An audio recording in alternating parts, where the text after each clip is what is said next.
2001 had said, what's the best way to get a six pack in your late 30s, early 20s? I think flawed is early 40s, pardon me. Flawed is a guy. So I'll allow you to answer that, Dominic. So with that, you need to look at what you're putting in your body.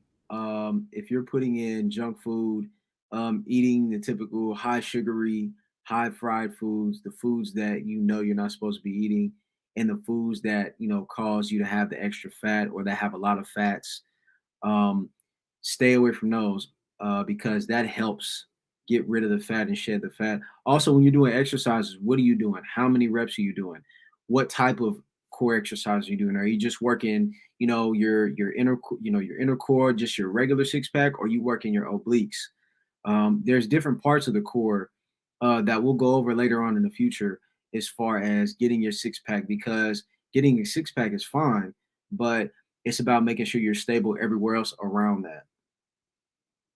Because it's your overall core, and that's something that we don't talk about. A lot of people talk about six pack and abs, but they're not talking about your core, and your core includes your obliques and like your back.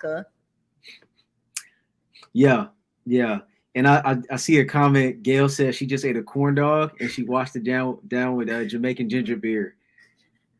Gail, what you know about the Jamaican ginger beer? I'm not even judging you. No, if you taste Jamaican ginger beer, you can't. I'm not even judging you, sis. Go ahead, sis.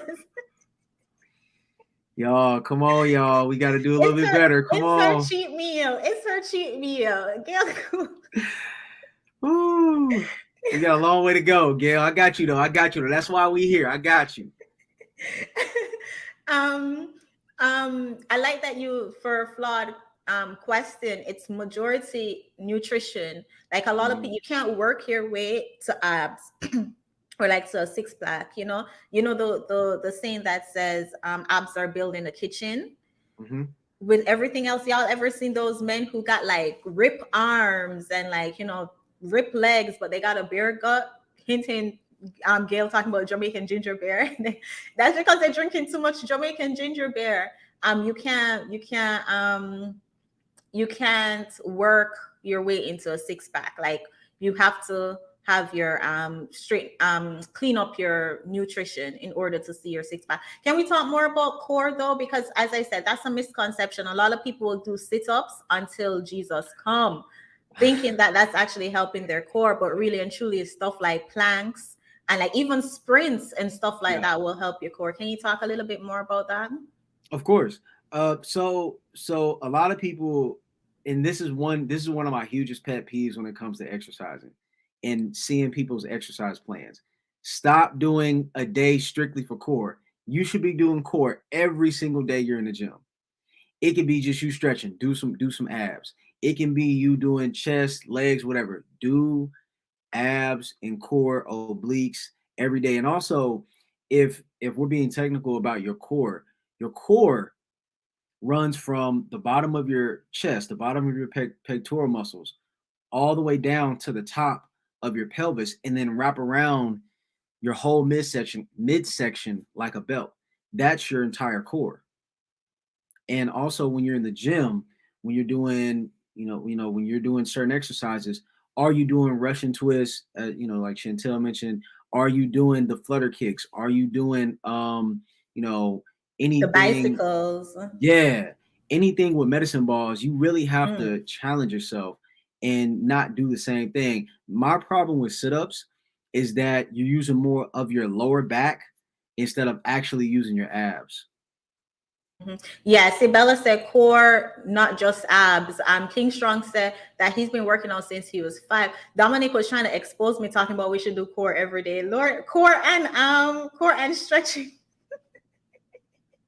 I'll be skipping that. I'm not even gonna lie, but it is important. I'm lazy when it comes to core exercises. So I'll probably hit like a good plank. I'll do high plank, low planks, like any exercise with planks and stuff, and then call it a day. But to be out there doing crunches, and I don't know about y'all, but for me, whenever I do crunches, it hurts like my neck and stuff. Don't like if you do too much. So Bella dropped a really good exercise, doing core exercises where you alternate your legs. I think she meant bicycle crunches. Mm-hmm. Those burn. I'm not even gonna lie, those burn, but those are really good. especially when you're going opposite elbow to opposite knee. Opposite knee. Those and the slower you go, the worse they burn. Just just putting that out there if you want to try that. And if you do like 2 second holds, like you go to opposite elbow, opposite knee, hold, and it burn. But it works. Those are good exercises to do for your core. It's Yeah. always Jermaine's fault had said, should I buy an ab roller? If I would say yes. If that's something that you want to get into, I say yes. Me personally, I don't use an ab roller, but if that's something that you like to use and it's something that you feel like that can get you where you need to be, I say yes. I've used an ab roller before, and my only issue with it is if you don't have control over your actual core, start from the bottom and not use it. And then when you feel like you have a little bit more control, where you just go a little bit out and then come back in and then go out a little bit further and then come back in, just ease your way into it so you don't strain your back or your shoulder or anything else that can compromise your form. Hmm. I agree. Bit by bit. I mean, you're not going to start off the first day you walk in the gym. You're not going to be an athlete. Nobody Yeah. is, So you have to build yourself up. Snuggles had asked, do you follow the diet of Dr. Sabi or Sabi? I said his Sabi. I don't know if I pronounced his name right. Do you follow Yeah. the diet? No, I don't follow his diet. I am vegetarian, but I do not follow Dr. Sebi. I am familiar with his work. I love his work. I do not know who Minister Inky is, but now that you mentioned it, I will do my research after this show. I personally don't follow Dr. Sabi, but I'm familiar with him. My dad follows him to the Yeah. T, but I Yeah. don't follow him. Um, I like you. I'm pescatarian. I eat fish. And Dr. Sabi, and learning more about him is what inspired me to do that actually. But I think y'all should do your research on it. I mean, he's just overall knowledgeable, I guess is the word to use, in health, fitness, and like fasting and stuff like that. What are your thoughts on intermittent fasting? Because I like intermittent fasting. I But like it. Oh, go ahead. Go ahead. now I was gonna say, well, it was gonna bring me my second question because I like intermittent fasting. I saw somebody in the chat had said not recommending it to anybody, but he does one meal a day. I know a lot of people who do one meal a day. What are your thoughts on that? Um. So on one meal a day and intermittent fasting, correct? Yeah. Okay.